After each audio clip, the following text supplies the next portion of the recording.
जय हिंद साथियों, नमस्कार। एक बार फिर से आपका हार्दिक स्वागत और अभिनंदन है आज की इस नई श्रृंखला में। और आज से हम प्यारे विद्यार्थियों नई सीरीज शुरू करने जा रहे हैं, वो है एनसीईआरटी कक्षा 11। और एनसीईआरटी कक्षा 11 की बात करें तो आज से हम लोग शुरू करने जा रहे हैं प्यारे विद्यार्थियों राजनीतिक सिद्धांत, यानी कि आज से हम लोग पढ़ना शुरू करेंगे पॉलिटिकल थ्योरी। और इस पॉलिटिकल थ्योरी के पहली क्लास में प्यारे विद्यार्थियों आज हम लोग पढ़ेंगे राजनीतिक सिद्धांत एक परिचय, पॉलिटिकल थ्योरी एंड इंट्रोडक्शन।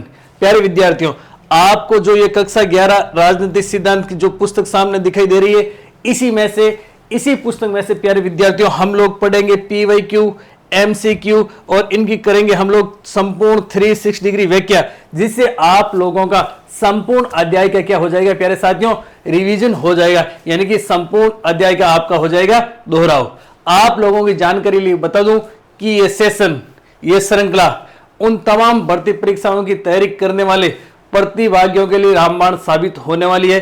क्योंकि प्यारे विद्यार्थियों आप जानते हैं एनसीईआरटी नींव का पत्र होती है। एनसीईआरटी पर कमांड हासिल करना आप लोगों के लिए अति महत्वपूर्ण है। प्यारे विद्यार्थियों, जिस प्रकार से हम लोग मकान बनाते हैं, भवन बनाते हैं, महल बनाते हैं, कोठी बनाते हैं, उस कोठी भवन महल के लिए नींव का मजबूत होना जितना महत्वपूर्ण है, उसी प्रकार से जिस किसी भी भर्ती परीक्षा की तैयारी करने से पहले आप लोगों को एनसीईआरटी का गहन अध्ययन करना अति आवश्यक है। मैं हूं आपका साथी दोस्त विकास गवाला, स्कूल व्याख्याता राजनीति विज्ञान। बिना कोई और औपचारिकता किए हुए हम सीधे पहले प्रश्न की बात करने जा रहे हैं। एनसीईआरटी कक्षा 11 राजनीतिक सिद्धांत एक परिचय। प्यारे विद्यार्थियों आप लोग साथ साथ में प्रश्नों के उत्तर बताते रहना। पहला प्रश्न देखिए, राजनीतिक सिद्धांत एक परिचय में से पहला प्रश्न। अब देखिए, निम्नलिखित में से असत्य कथन आप लोगों को बताना है, यानी कि फॉल्स कथन आप लोगों को, फॉल्स स्टेटमेंट है जो आप लोगों को बताना है। ऑप्शन ए कह रहा है कि राजनीतिक सिद्धांत उन विचारों पर चर्चा करते हैं जिनके आधार पर राजनीतिक संस्थाएं बनती है। पॉलिटिकल थ्योरी उन विचारों पर चर्चा की जाती है जिनके आधार पर राजनीतिक संस्थाएं बनती है। हम लोग अगर राजनीतिक संस्थाओं की बात करें, सरकारों की बात करें, या फिर सत्ता की बात करें, या फिर नागरिक समाज की बात करें, या फिर अन्य कोई विधायिका, कार्यपालिका, न्यायपालिका की बात करें, तो राजनीतिक सिद्धांत में उन पर विचार किए जाते हैं, उन पर चर्चा की जाती है। अब प्यारे विद्यार्थियों, राजनीतिक सिद्धांत या फिर पॉलिटिकल थ्योरी की हम लोग बात करें कि पॉलिटिकल थ्योरी हम लोगों के लिए या फिर नागरिकों के लिए, आम नागरिकों के लिए पढ़नी क्यों आवश्यक है।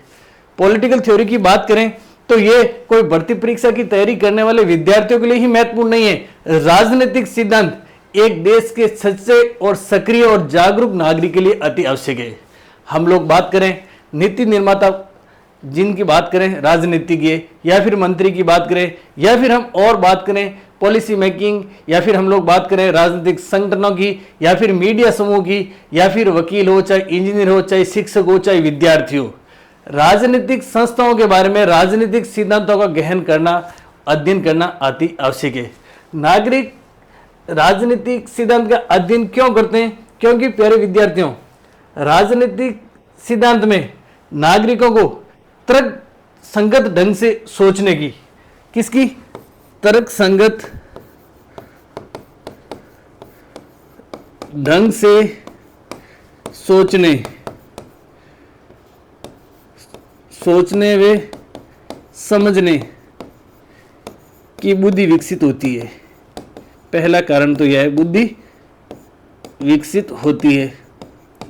राजनीतिक प्रश्नों के बारे में तर्क संगत ढंग से सोचने एवं समझने की बुद्धि विकसित होती है, किसे? राजनीतिक सिद्धांत का अध्ययन करने से। यह तो पहली बात होगी। दूसरी बात करें हम लोग तो समसामयिक घटनाओं के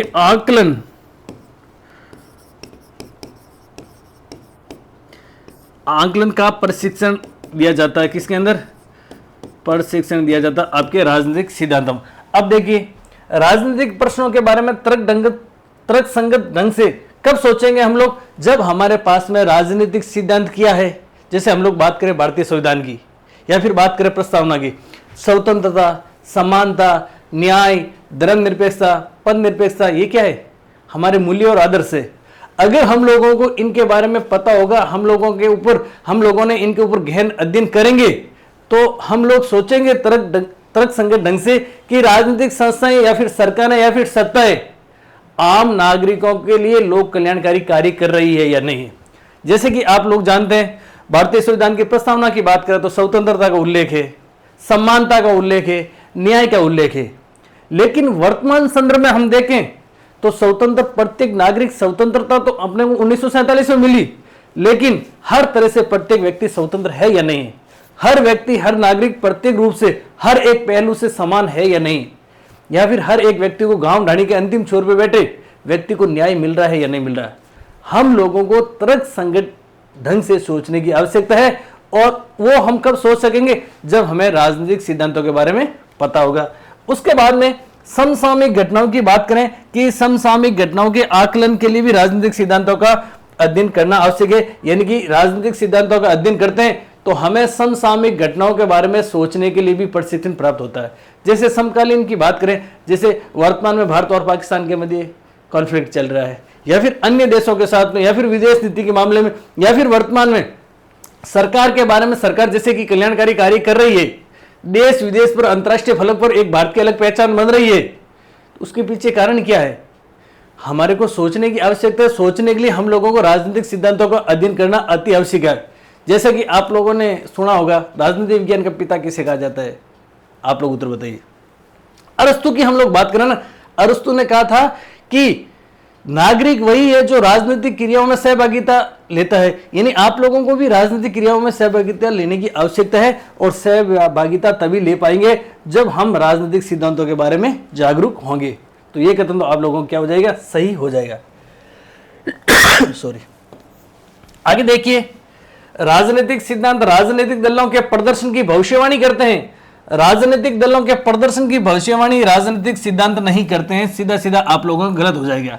यह कथन कह रहा है कि राजनीतिक दलों को किस प्रकार का बहुमत प्राप्त होगा, यह भी राजनीतिक सिद्धांत तय करते हैं कि इनकी भविष्यवाणी नहीं की जाती। इसमें राजनीति का जन्म, ऑप्शन सी में लिखा हुआ कि राजनीति का जन्म इस तथ्य से होता है कि हमारे और हमारे समाज, ये हमारे और हमारे, ये थोड़ा मिसप्रिंट है, समाज कर लेना, हमारे और हमारे समाज के लिए क्या उचित है एवं वांछनीय है और क्या नहीं है। बहुत अच्छा प्रश्न बनेगा आपके यहां से कि राजनीतिक सिद्धांतों से हमें इस बात का भी पता चलता है कि समाज के लिए क्या उचित है, सोसाइटी के लिए क्या उचित है, राज्य के लिए क्या उचित है और क्या वांछनीय है। यानी अपन कह सकते हैं कि राज्य में जो नागरिक है, जनता, उनके फेवर में और क्या नहीं है, इनके बारे में भी हम लोग अध्ययन करते हैं। किसमें? राजनीतिक सिद्धांतों में।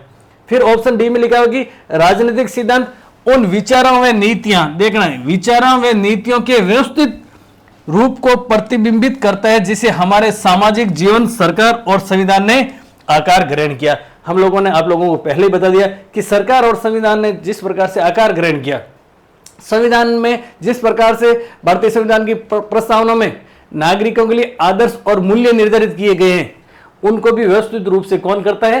राजनीतिक सिद्धांत करता है।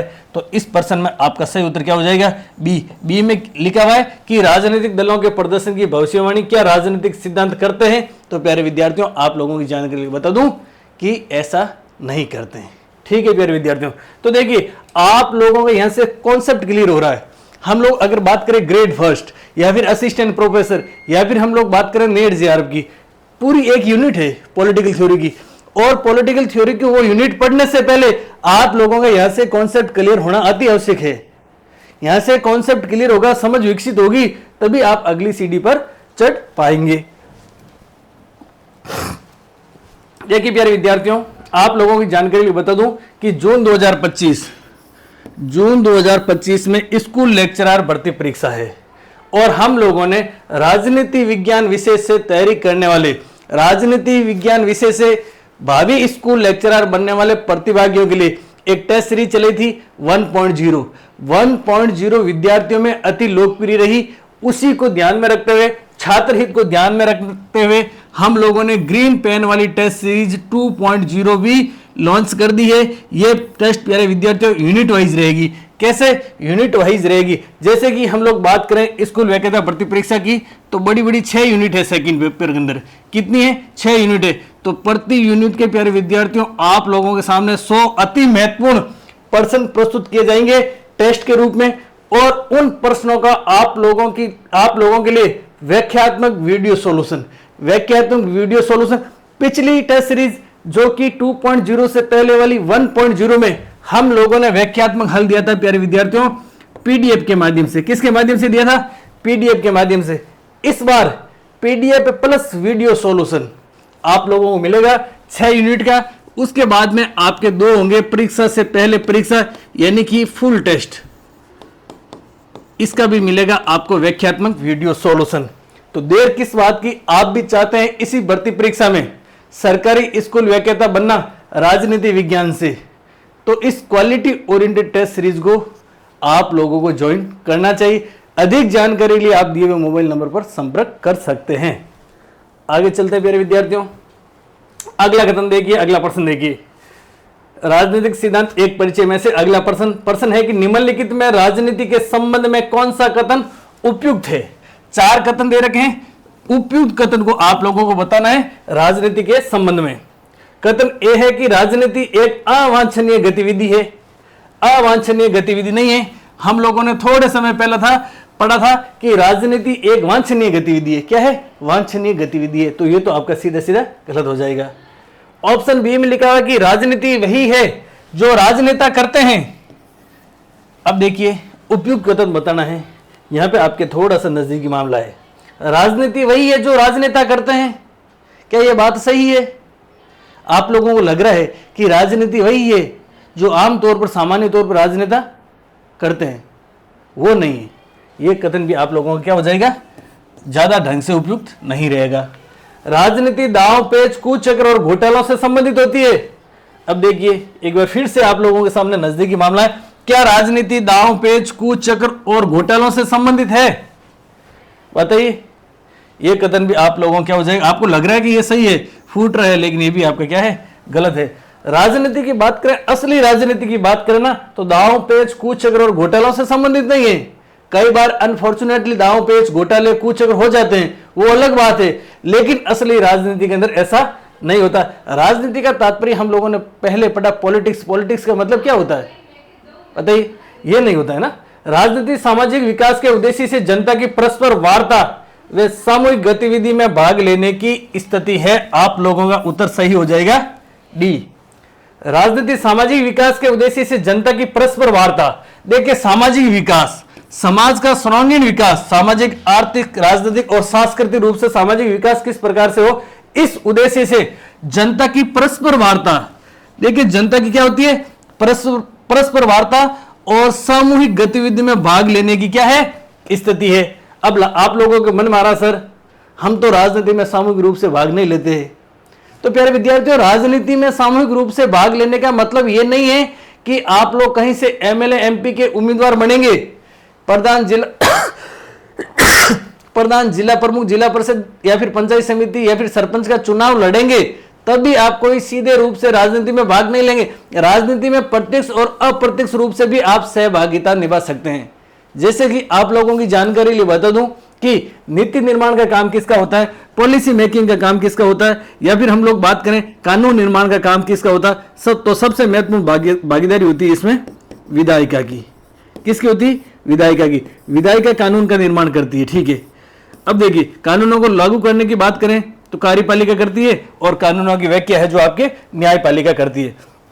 अब आप लोगों के मन में आ रहा है कि सर केवल और केवल संसद और संसद की बात करें तो संसद के 2 सदन राज्यसभा और लोकसभा में जो एमपीज बैठे हैं वही कानून बनाते हैं या फिर वही राजनीति करते हैं? नहीं, इन कानूनों पर सिविल सोसाइटीज, एनजीओज, मीडिया और अन्य संगठनों का भी क्या पड़ता है, बहुत ज्यादा प्रभाव पड़ता है। हम लोग बात करें एनजीओ या फिर हम लोग बात करें मीडिया या फिर हम लोग बात करें नागरिक समाज या फिर हम बात करें दबाव समूह यानी कि प्रेशर ग्रुप, इन सब का भी राजनीति में बहुत बड़ा रोल होता है। आप लोगों ने नाम सुना होगा लॉबिंग, ये मुख्य रूप से चलती है आपके अमेरिका में। लॉबिंग क्या होती है? लॉबिंग आप बताओ। लॉबिंग अगर आप लोगों को पता है ना तो आप लोगों को पता चल जाएगा कि केवल और केवल कानून निर्माण में, पॉलिसी मेकिंग में, एमपी एमएलए का ही रोल नहीं होता है, और भी अन्य कई संस्थाओं का, कई संगठनों का इसमें महत्वपूर्ण रोल होता है। तो सही उत्तर हो जाएगा प्यारे विद्यार्थियों आप लोगों के क्या, डी। अगला प्रश्न देखिए, राजनीति ने हमें सांप की कुंडली की तरह जकड़ रखा है। देखिए, राजनीति ने हमें सांप की कुंडली की तरह जकड़ रखा है और हमारे लिए या फिर हमारे पास इसके चारों ओर जूझने के सिवाय कुछ भी नहीं है। यह कथन किसका है? बहुत अच्छा प्रश्न है और इस पर आप लोग 7 स्टार लगा लेना। ये बार बार आता है कि राजनीति ने हमें सांप की कुंडली की तरह जकड़ रखा है। हम लोग घर से बाहर निकलते हैं, हम लोग घर से बाहर निकलते तो राजनीति शुरू हो जाती है, मार्केट में जाते तो राजनीति, कहीं लाइब्रेरी, स्कूल या फिर अन्य कोई संगठनों की बात, यानी कि राजनीति की बात कर तो हर जगह राजनीति है। गली गली में क्या है? शोर नहीं है, राजनीति है। और इवन अब अपन हम लोग बात, मान लीजिए कोई 4 विद्यार्थी एक रूम में रह रहे हैं, ठीक है, वहां भी राजनीति, यानी राजनीति की शुरुआत घर से होती है और देश विदेश और अंतरराष्ट्रीय फलक पे राजनीति चलती है। और राजनीति के चारों ओर जूझने के सिवाय हमारे पास में कुछ नहीं है। कोई व्यक्ति कहते हैं कि मैं तो राजनीति नहीं करता हूं, लेकिन हर कोई राजनीति करता है। कोई दिखावे की राजनीति करता है, कोई ओरिजिनल राजनीति करता है, लेकिन राजनीति हर कोई व्यक्ति करता है। यह कथन है प्यारे विद्यार्थियों किसका? महात्मा गांधी का। रूसो की बात करें ना, तो रूसो ने एक बहुत बड़ा कथन दिया था, अच्छा कथन दिया था, वो हर एग्जाम में आता है कि स्वतंत्रता मानव मात्र का मौलिक अधिकार है। रूसो ने कहा था कि स्वतंत्रता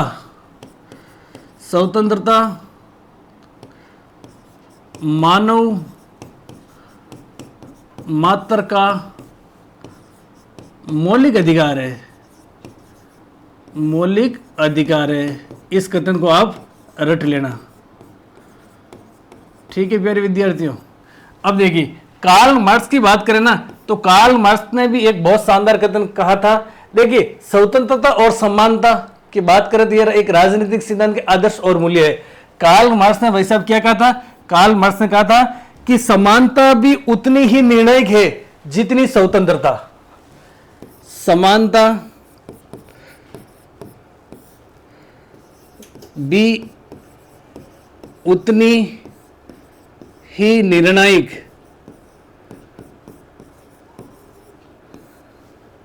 है जितनी की स्वतंत्रता। इसका तात्पर्य क्या होता है आप लोग बता सकते हैं? यानी कि कार्ल मार्क्स किस पर बल देते थे? समानता पर बल देते थे। कार्ल मार्क्स ने कहा था कि व्यक्ति को स्वतंत्रता मिल गई लेकिन समानता नहीं है, तो उस समान स्वतंत्रता का औचित्य क्या है? यानी कि व्यक्ति को कह दिया कि आप आजाद हो, लेकिन उसके रोटी के लाले पड़ रहे हैं, उसको खाने को रोटी नहीं मिल रही है, तो फिर स्वतंत्रता का क्या औचित्य? कार्ल मार्क्स ने कहा कि जितनी स्वतंत्रता आवश्यक है उससे कई गुना ज्यादा क्या है? समानता भी आवश्यक है। जो अमीर और गरीब के बीच में जो खाई बढ़ी हुई है, असमानता बढ़ी हुई है, उसको कम करने की आवश्यकता है। ऐसी बात किसने कही थी? कार्ल मार्क्स ने कही थी। कार्ल मार्क्स की बात करें ना, तो एक और शानदार कथन है। कार्ल मार्क्स ने कहा था कि आज तक का जो इतिहास है ना, आज तक के इतिहास की इतिहासकारों ने केवल और केवल व्याख्या की है, आवश्यकता है इतिहास को बदलने की। आज तक के इतिहासकारों ने केवल और केवल इतिहास की क्या की है? व्याख्या की है। केवल और केवल व्याख्या करने की आवश्यकता नहीं है, इतिहास को बदलने की आवश्यकता है। यह कथन भी किसका था? कार्ल मार्क्स का था।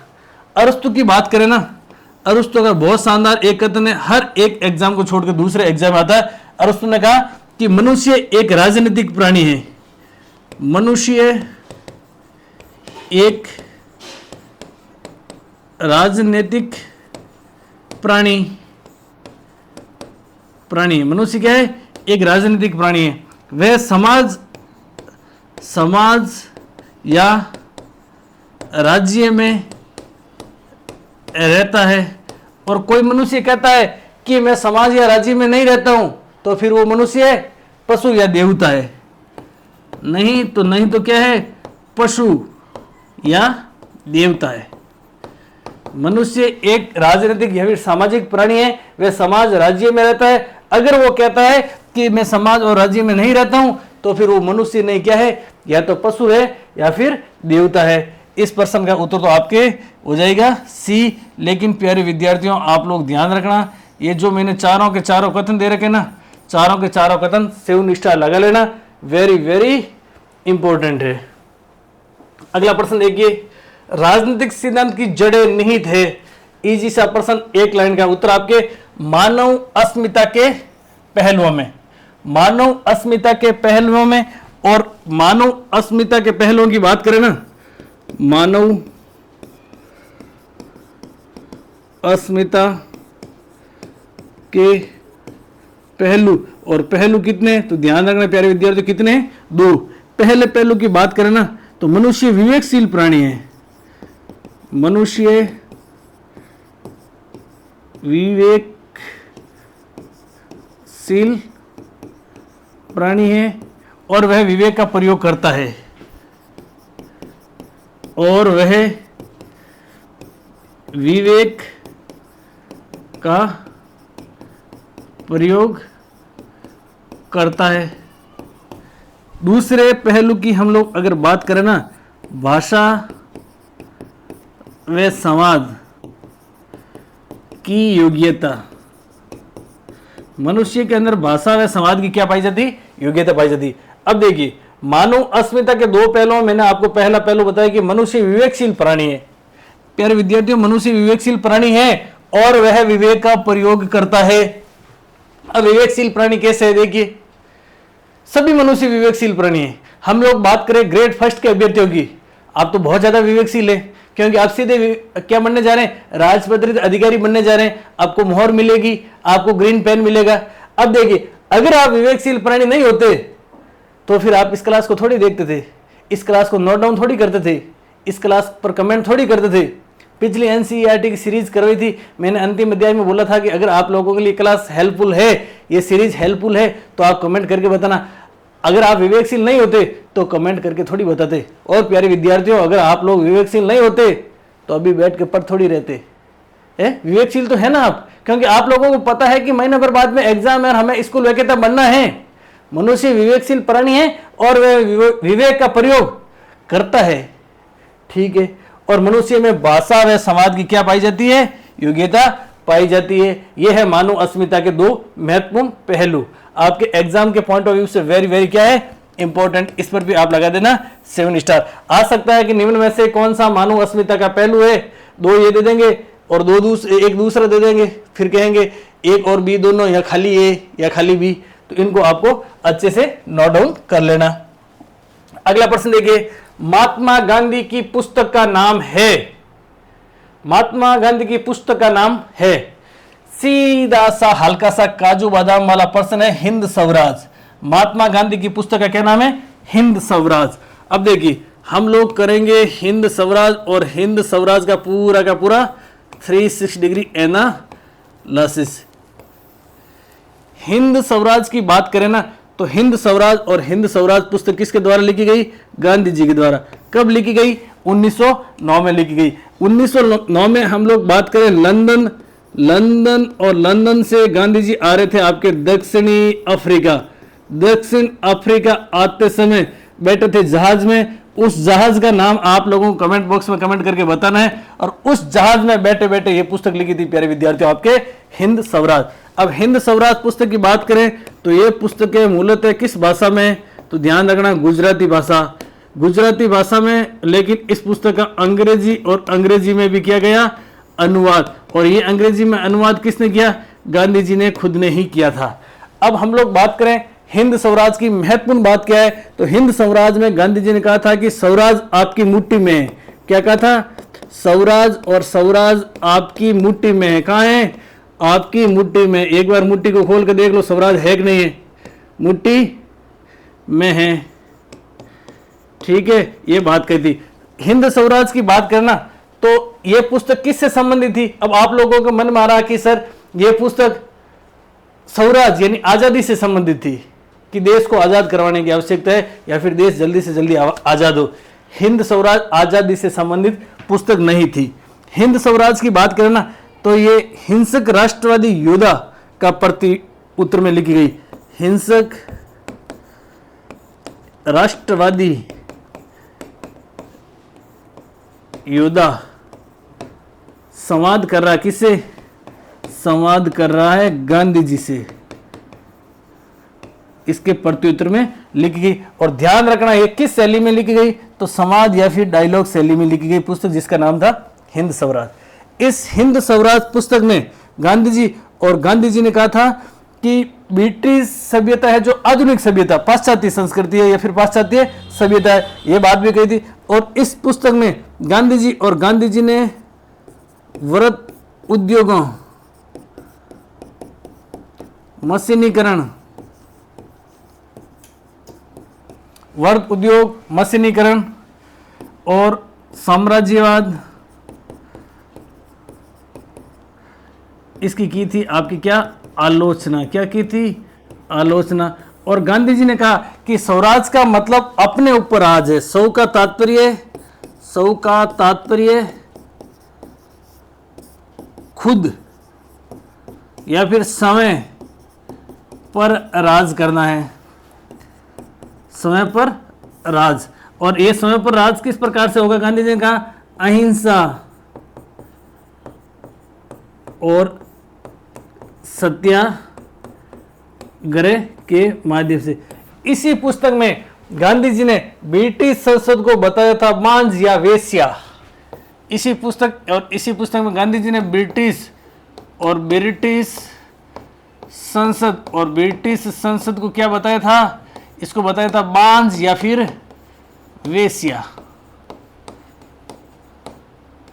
किसने बताया था, गांधी जी ने बताया। किसको, ब्रिटिश संसद को। तो प्यारे विद्यार्थियों ये आप लोग नोट डाउन कर लेना।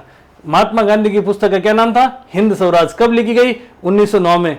लंदन से आ रहे थे दक्षिण अफ्रीका, और उस जहाज का नाम आप लोगों को बताना वेरी वेरी इंपॉर्टेंट है। गुजराती भाषा में लिखी गई, इसका हिंदी में अंग्रेजी में अनुवाद किया किसने, गांधी जी ने। इन्होंने लिखा कि स्वराज आपकी मुट्ठी में है। यह हिंसक राष्ट्रवादी योद्धा के प्रत्युत्तर में संवाद कर रहे हैं, डायलॉग कर रहे हैं गांधी जी एक बेतौर संपादक के रूप में। वर्ग उद्योगों, मशीनीकरण, साम्राज्यवाद की इसमें की जाती आलोचना, और सौ का तात्पर्य खुद या समय पर राज है, इस पुस्तक में बताया था किसने, गांधी जी ने बताया था। अब देखिए लेवियथन पुस्तक की बात करें तो लेवियथन पुस्तक आपके 1651 और 1651 में किसने लिखी थी, हॉब्स ने लिखी थी। किसने लिखी थी, हॉब्स ने लिखी थी। रिपब्लिक की बात करें तो रिपब्लिक पुस्तक किसकी है, तो ध्यान रखना प्लेटो की पुस्तक जिसका नाम है रिपब्लिक। और ये कब लिखी गई, तो ये लिखी गई थी लगभग 375 ईसा पूर्व में लिखी गई थी। पॉलिटिक्स की बात करें तो पॉलिटिक्स पुस्तक किसकी है, तो ध्यान रखना अरस्तु की है। किसकी है, अरस्तु की है। इस पॉलिटिक्स पुस्तक में ध्यान रखना प्यारे विद्यार्थियों कितने अध्याय है, तो अध्याय है 8। अब देखो प्रश्न तो सीधा सीधा छोटा सा था कि महात्मा गांधी की पुस्तक का नाम क्या है, लेकिन इस पैनल को हम लोगों ने आप लोगों के लिए कम कंटेंट में आप मैक्सिमम नंबर किस प्रकार से प्राप्त करें, आपका जो सुनहरा संघर्ष है सुनहरी सफलता में किस प्रकार से तब्दील हो, आप लोगों के लिए पूरा का पूरा मैटर यहां पर नोट डाउन करवा दिया। अब देखिए प्यारे विद्यार्थियों, अगर आप लोग चाहते हैं कि सर आप इस पैनल की हूबहू हमें पीडीएफ दे दे, रेडीमेड रूप से पीडीएफ दे दे, तो आप लोग हमारे टेलीग्राम चैनल को ज्वाइन कर लेना। टेलीग्राम चैनल को ज्वाइन करने के बाद में बहुत जल्दी आप लोगों के पास में इसकी पीडीएफ आ जाएगी। टेलीग्राम चैनल नहीं मिले तो आप दिए गए मोबाइल नंबर पर मैसेज कर देना कि सर मेरा यह नाम है, मैं इसका तैयारी कर रहा हूं या फिर कर रही हूं और मुझे इसकी पीडीएफ चाहिए, पीडीएफ मिल जाएगी। लेकिन प्यारे विद्यार्थियों करो या नहीं करो आपके ऊपर, मेरा कहना मानो तो आप साथ साथ में की नोट्स के रूप में लिखते रहें, जिससे आपको अथा फायदा होगा। बाकी आप लोगों की इच्छा है, क्योंकि मनुष्य है जो विवेकशील प्राणी है। अगला प्रश्न देखिए, अरस्तु के यह घोषणा करने में कि मनुष्य स्वभाव से एक राजनीतिक प्राणी है। मैंने थोड़े समय पहले आप लोगों को बताया था कि अरस्तु ने कहा कि मनुष्य क्या है, स्वभाव से एक क्या है, राजनीतिक प्राणी है। वह राज्य में रहता है, समाज में रहता है, और अगर वो कहता है कि मैं राज्य में नहीं रहता हूं, समाज में नहीं रहता हूं, तो फिर वो क्या है, या तो पशु है या फिर देवता है। कौन सा एक आशय नहीं था, ये कहने के पीछे कौन सा एक आशय नहीं था, वो आप लोगों को बताना है। कथन एक कह रहा है कि मनुष्य केवल राजनीतिक समुदाय में ही अच्छा जीवन जी सकता है। बिल्कुल सही बात है, मनुष्य केवल राजनीतिक समुदाय में ही अच्छा जीवन जी सकता है। सज्जीवन के लिए राजनीतिक समुदाय अति आवश्यक है। कौन बात कर रहा है, अरस्तु कर रहा है। राजनीति एक नैतिक प्रक्रिया है, नैतिक क्रिया है जिसका सरोकार एक न्यायपूर्ण समाज की रचना है। यह बात भी आप लोगों की क्या है, सही है। राज्य और सिविल समाज के बीच विभेद है।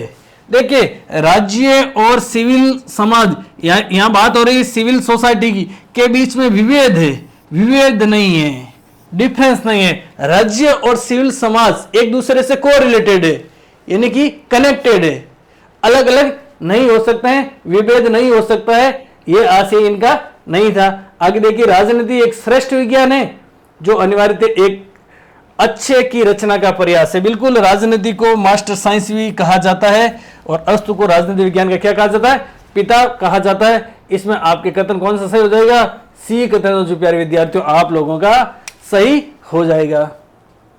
अगला प्रश्न देखिए, कल्याणकारी राज्य के उत्थान के साथ निम्न में से किस एक तथ्य पर अधिक बल दिया जाने, देखिए कल्याणकारी राज्य के उत्थान के साथ निम्न में से किसी एक तथ्य पर अधिक बल दिया जाने लगा।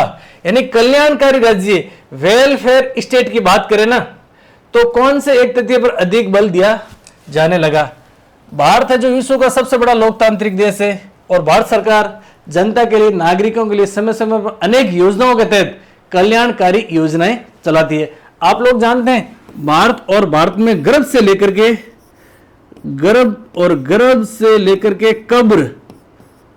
गर्भ से कब्र तक सरकार सहायता करती रहती है भारत के अंदर। ठीक है, किसी एक तथ्य पर अधिक बल दिया जाने लगा। किस तथ्य पर अधिक बल दिया जाने लगा? निजी संपत्ति के संपूर्ण अधिकार पर नहीं, निजी संपत्ति के संपूर्ण अधिकार पर बल नहीं दिया जाने लगा। समाज के हित में निजी संपत्ति का नियमन, बिल्कुल यह कथन आप लोगों का सही हो जाएगा। समाज के हित में निजी संपत्ति का नियमन, मान लीजिए कि एक कोई व्यक्ति है जो कि देश के टॉप 10 अमीरों में आता, उसको SCR सोशल कॉर्पोरेट रेस्पॉन्स की आवश्यकता है और वो करता भी है। सोशल कॉर्पोरेट रेस्पॉन्स के तहत व्यक्ति के पास में अधिक संपत्ति होती है ना, तो वो संपत्ति व्यक्ति समाज में गरीबों के लिए, या फिर समाज में सड़क बनाने के उद्देश्य से, या फिर स्कूल बनाने के उद्देश्य से स्कूल में खर्चा कर देता है, या फिर हॉस्पिटल में, या फिर पर्यावरण बचाने संबंधित वो SCR यानी सोशल कॉर्पोरेट रेस्पॉन्स के तहत वो आदमी या फिर वो अमीर व्यक्ति संपत्ति का खर्च करता है। या फिर हम लोग बात करें कि समाज हित में निजी संपत्ति किस प्रकार से नियमित की जाती है सरकार के द्वारा, तो आप लोग जानते हैं टैक्स, आप लोगों ने सुना होगा GST।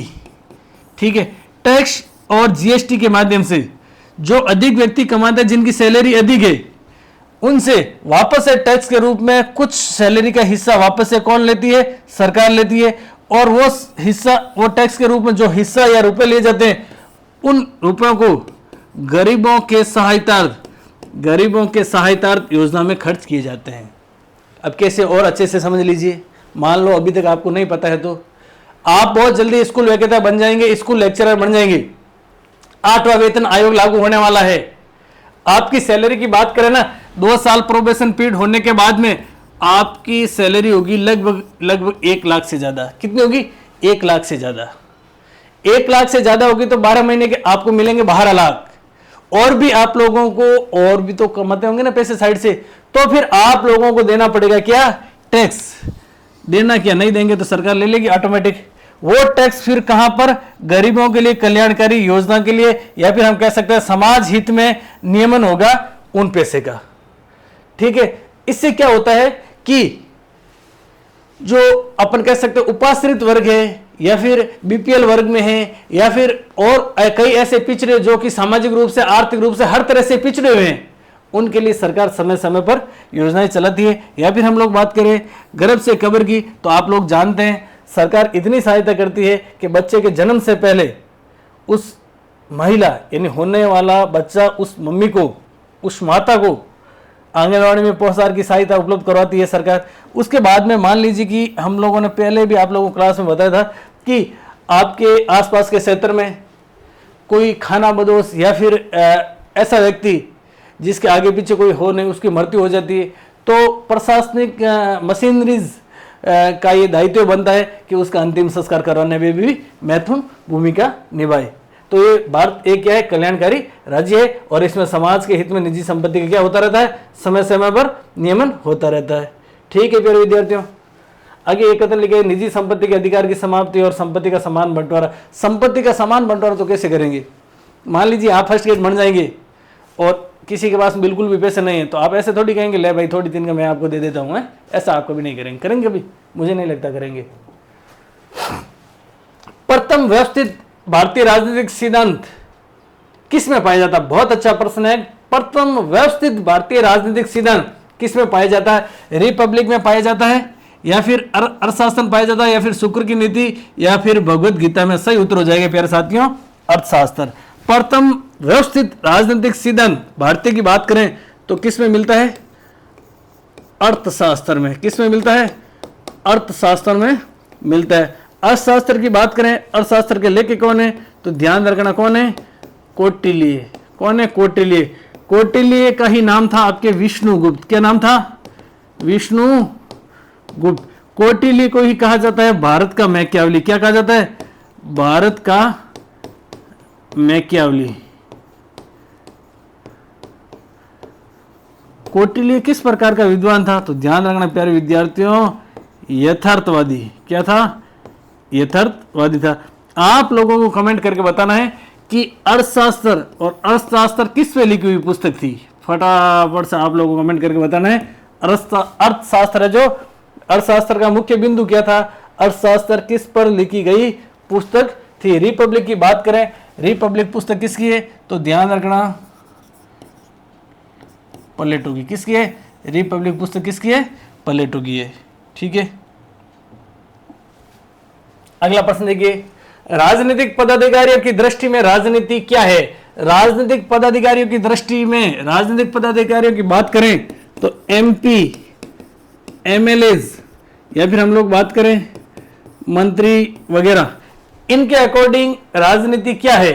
तो इनके अकॉर्डिंग देखिए, नेताओं के क्रियाकलाप है राजनीति, या फिर एक प्रकार की जनसेवा, या फिर झूठे वादे करना, या फिर घोटाले करना? पता है इस प्रश्न का आप लोग उत्तर? राजनीतिक पदाधिकारी बात करें, एमपी, एमएलए या फिर मंत्री की दृष्टि में राजनीति है प्यारे विद्यार्थियों एक प्रकार की क्या है? जनसेवा है। राजनीति के नहीं कहते हैं मंत्री वगैरह, एमएलए, एमपी या फिर सरपंच प्रधान जो भी, कि हम तो आप लोगों की सेवा करते हैं। अब सेवा आप लोगों की करते हैं या फिर घर वालों की, वो अलग बात है। लेकिन राजनीतिक सिद्धांत की दृष्टि से बात करें कि राजनीतिक पदाधिकारियों की दृष्टि में राजनीति क्या है, तो एक प्रकार की जनसेवा है। अब आप लोगों को लगता होगा कि राजनीति में झूठे वादे किए जाते हैं, राजनीति में घोटाले किए जाते हैं, राजनीति में कुचक्र किए जाते हैं, ठीक है, राजनीति में और भी कई बातें की जाती है, भाई भतीजावाद है, किया जाता है, राजनीति की ये क्रियाकलाप है, वो आप लोगों की दृष्टि में है। आप लोगों की दृष्टि में होना अलग है, लेकिन प्रश्न तो पूछता है कि राजनीतिक पदाधिकारियों की दृष्टि में तो राजनीति एक प्रकार की क्या है? जन सेवा है। क्या है? पब्लिक सर्विस है। जनता के हित में कार्य करना, जनता के लिए, जनता के हित में, जनता की वांछनीय या फिर जनता के सर्वांगीण विकास के लिए एक प्रकार की कार्य करना जन सेवा है। ये बात कौन कह रहे हैं? ये राजनीतिक पदाधिकारी कह रहे हैं कि हम तो इसलिए राजनीति कर रहे हैं भाई, हमारे को कुछ नहीं करना, राजनीति केवल और केवल आपके फायदे के लिए कर रहे हैं। ठीक है, अगला प्रश्न देखिए, भारतीय संविधान का कौन सा भाग कल्याणकारी राज्य का आदर्श घोषित करता है? थोड़े समय पहले हम लोगों ने आपको बताया कि SCR, सोशल कॉर्पोरेट रेस्पॉन्स, या फिर हम लोग बात करें वेलफेयर सोसाइटी, यह कल्याणकारी राज्य की का आदर्श घोषित करता है। कौन सा भाग? भाग की बात करें तो भाग में देखिए, प्रस्तावना तो संविधान का भाग है कि नहीं? फटाफट से आप कमेंट करके बताएं, प्रस्तावना संविधान का भाग है या नहीं है? और अगर संविधान का भाग है प्रस्तावना, तो किस वाद में पहली बार प्रस्तावना को संविधान का भाग माना गया था? फटाफट कमेंट करके बताएं। मौलिक अधिकार की बात करें तो भाग 3, मौलिक अधिकार भाग 3 में, जिसे अंग्रेजी में कहा जाता है फंडामेंटल राइट, मौलिक अधिकारों की बात करें, मौलिक अधिकार कहां से ग्रहण किए गए? तो यूएसए से किए गए थे। और भारतीय संविधान के भाग 3 में आर्टिकल 12 से लेकर के 35 तक मूल अधिकारों का उल्लेख है। राज्य के नीति निर्देशक तत्वों की बात करें तो भाग 4, और भाग 4 की बात करें, अनुच्छेद की बात करें तो 36 से लेकर के 51 तक राज्य के नीति निर्देशक तत्वों का उल्लेख है। और इसे अंग्रेजी में कहा जाता है DPSP और ये कहां से लिए गए, तो ध्यान रखना प्यारे विद्यार्थियों, आयरलैंड से। नीति निर्देशक तत्वों को कहां से ग्रहण किया गया, आयरलैंड के संविधान से। मौलिक कर्तव्य की बात करें ना, तो मौलिक कर्तव्य है आपके भाग 4 में। कहां पर है, भाग 4 में। अनुच्छेद की बात करें तो 51 और 51 ए या फिर 51 में। और मूल कर्तव्य कितने वर्तमान समय में, तो मूल कर्तव्य है आपके 11। संविधान के प्रारंभ और संविधान के प्रारंभ में मूल कर्तव्य कितने थे, प्रारंभ में मूल कर्तव्य थे आपके 0। 42वां संविधान संशोधन, और ये हुआ था आपके 1976। और 1976 में सरकार थी इंदिरा गांधी की। सरदार सोहन सिंह समिति की सिफारिश पर भारतीय संविधान में मूल कर्तव्य जोड़े गए, कितने, 10 मूल कर्तव्य जोड़े गए थे। 11वें मूल कर्तव्य की बात करें, 11वें मूल कर्तव्य कब जोड़ा गया था, तो ध्यान रखना प्यारे साथियों, 86वां कॉन्स्टिट्यूशन अमेंडमेंट हुआ था, और ये हुआ था प्यारे विद्यार्थियों आपके 2002 में। 86वें संविधान संशोधन के तहत 11वां मूल कर्तव्य जोड़ा गया था। और हम लोग बात करें कल्याणकारी राज्य के आदर्श की, तो भारतीय संविधान का भाग 4 राज्य की नीति निर्देशक तत्व है। Directive principle of state policy में कल्याणकारी राज्य का आदर्श या फिर मूल्य हम लोगों को या फिर दर्शन देखने को मिलते हैं। डीपीएसपी की बात करें तो राज्य को नागरिकों के हित में कल्याणकारी योजनाओं के तहत कुछ कार्य करने के लिए संविधान के द्वारा दिए गए हैं। तो आप लोगों का सही उत्तर क्या हो जाएगा, सी है जो आप लोगों का सही उत्तर हो जाएगा। अगला प्रश्न देखिए। अच्छा, अगला प्रश्न ये आपके आगे प्यारे विद्यार्थियों टॉप 5% इस अध्याय में से, इस अध्याय की बात करें तो राजनीतिक सिद्धांत एक परिचय, पॉलिटिकल थ्योरी एंड इंट्रोडक्शन में से ये 5% आप लोगों के सामने अति महत्वपूर्ण है। और इन प्रश्नों के उत्तर आप लोगों को देने, और उत्तर कहां पर देने, या तो आपको देने टेलीग्राम पर, ये आपके टेलीग्राम है, ठीक है, या फिर आपको यही यूट्यूब चैनल का नाम है, इस पे देने, या फिर आपको दिए गए मोबाइल नंबर पर आपको उत्तर देने हैं। अब देखिए प्यारे विद्यार्थियों, पीडीएफ केवल और केवल उन्हीं विद्यार्थियों को मिलेगी जो इन 5 प्रश्नों के उत्तर बताएगा। आप लोग क्या करते हैं, न तो उत्तर बताते हैं न लिखते हैं, पीडीएफ दे दो, पीडीएफ दे दो, क्या करेंगे पीडीएफ से आप लोग बताओ। इन प्रश्नों के उत्तर आप लोगों को देने हैं, इस मोबाइल नंबर पे दे सकते हैं, इस चैनल पे दे सकते हैं, कमेंट बॉक्स में दे सकते हैं, टेलीग्राम पर दे सकते हैं। प्रश्न है टॉप 5, द रिपब्लिक पुस्तक का संवाद किसके मध्य से प्रारंभ होता है। रिपब्लिक पुस्तक, और रिपब्लिक पुस्तक किसकी थी, रिपब्लिक पुस्तक थी आपके प्लेटो की। प्लेटो की पुस्तक रिपब्लिक का संवाद किसके मध्य से प्रारंभ होता है। संवाद की बात करें तो 2 व्यक्तियों के मध्य संवाद होगा, डायलॉग 2 आदमियों के मध्य होंगे ना, तो किन के मध्य संवाद से प्रारंभ होता है आप लोगों को बताना है। फिर आप लोगों को आगे बताना है कि सेप्लस या सेपलस के अनुसार न्याय क्या है। जिस प्रकार से आप लोगों ने एक व्यक्ति जिसका नाम सुना होगा थ्रेसीमैक्स, और थ्रेसीमैक्स ने कहा था कि शक्तिशाली का हित क्या है, हित ही क्या है, शक्तिशाली और शक्तिशाली का हित ही न्याय है। उसी प्रकार से सेप्लस ने भी न्याय के बारे में अपनी अवधारणा दी थी। उसके बाद में वेरी इंपॉर्टेंट प्रश्न है, कक्षा 11 के अकॉर्डिंग नेटिजन का तात्पर्य क्या है। नेटिजन किसे कहा जाता है, नेटिजन का अर्थ क्या है। ये 11वीं परीक्षा में, अर्धवार्षिक या वार्षिक दोनों में से एक परीक्षा में यह प्रश्न आता ही आता है। फिर आगे देखिए, चौथा प्रश्न है कि किसने और किस पुस्तक में राज्य का सर्वप्रथम व्यवहारिक चित्रण प्रस्तुत किया था। किस विद्वान ने, किस पुस्तक में, यानी विद्वान का नाम लिखना और पुस्तक का नाम लिखना है, राज्य का सर्वप्रथम व्यवहारिक चित्रण प्रस्तुत किया था। जिस प्रकार से सर्वप्रथम क्रमबद्ध या फिर व्यवस्थित रूप से राजनीतिक सिद्धांत किसने प्रस्तुत किए थे, कौटिल्य ने किए थे, उसी प्रकार से राज्य का सर्वप्रथम व्यवहारिक चित्रण किसने प्रस्तुत किया था। आप लोगों को कमेंट बॉक्स में कमेंट करके बताना है। फिर आप लोगों को बताना आगे कि कल्याणकारी राज्य मूलतः किसका संश्लेषण है, यानी मिला जुला रूप है। मैंने आप लोगों को कल्याणकारी राज्य वेलफेयर स्टेट के बारे में पूरा का पूरा बताया था। तो प्यारे विद्यार्थियों, आशा और अपेक्षा करता हूं कि इन प्रश्नों के आप लोग उत्तर देंगे। और ये जो एनसीईआरटी की सीरीज चल रही है आप लोगों के लिए रामबाण और ब्रह्मास्त्र से कम साबित नहीं होगी, ऐसा मैं आप लोगों को विश्वास दिलाता हूं। जय हिंद, मिलेंगे अगले सेशन में, तब तक हंसते रहिए, मुस्कुराते रहिए, मस्त रहिए, लेकिन पढ़ते रहिए।